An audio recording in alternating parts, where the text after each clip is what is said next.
Le mot diérèse vient du grec diaéresis, qui signifie diarrhée, division, séparation.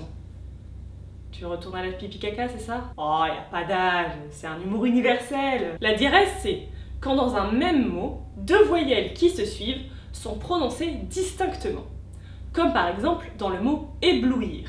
On fait une pause entre OU et I, on les prononce séparément et on fait donc une diérèse. Ce qui n'est pas le cas dans le mot oui, qui est composé des mêmes voyelles mais qu'on prononce en une seule fois. Autre exemple, sanglier, troué, vieille, etc. Et même poète. Et oui, la diérèse fonctionne aussi avec les accents. Trop forte. Certains mots comme sanglier ou éblouir se prononcent toujours avec la diérèse, car il est impossible de faire sans. Sanglier, éblouir, éblouir, éblouir. D'autres mots, en revanche, n'ont pas de diérèse automatique, comme par exemple les mots hier ou juin. En fonction de la phrase, du ton ou de l'accent régional, on peut dire hier ou juin. Oui, mais si tu dis juin, moi je pense à celui qui se fume. Si je dis juin, je sépare les voyelles et fais donc une diérèse. Si en revanche je dis juin en une seule fois, je fais l'inverse, qu'on appelle une synérèse.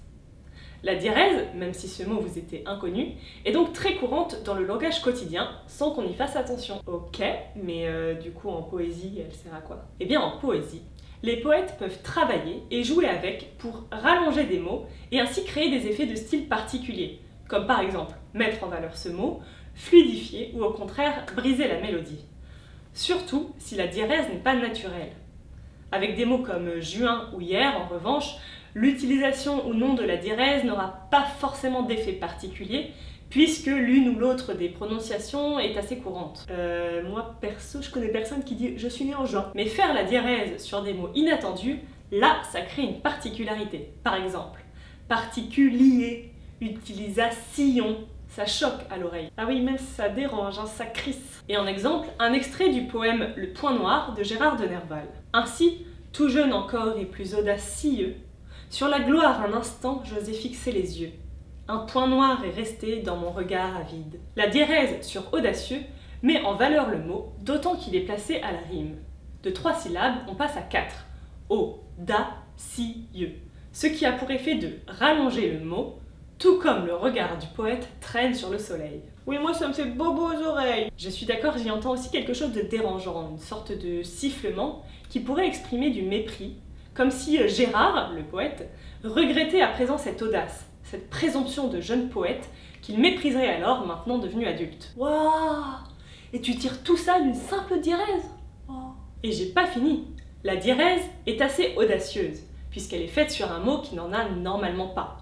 Acte audacieux, sur l'adjectif audacieux lui-même. Le sens n'en est donc que doublé et multiplié. Mais bien évidemment, ce n'est que mon interprétation. Moi, je trouve ça fantastique. Merci.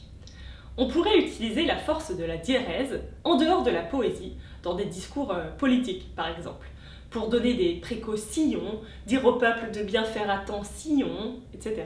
Mais d'ailleurs, dans diérèse, faudrait pas faire la diérèse et dire diérèse? Soyons poètes, soyons fous et vulgarisons la poésie. On est d'accord, hein, elle a évité ma question.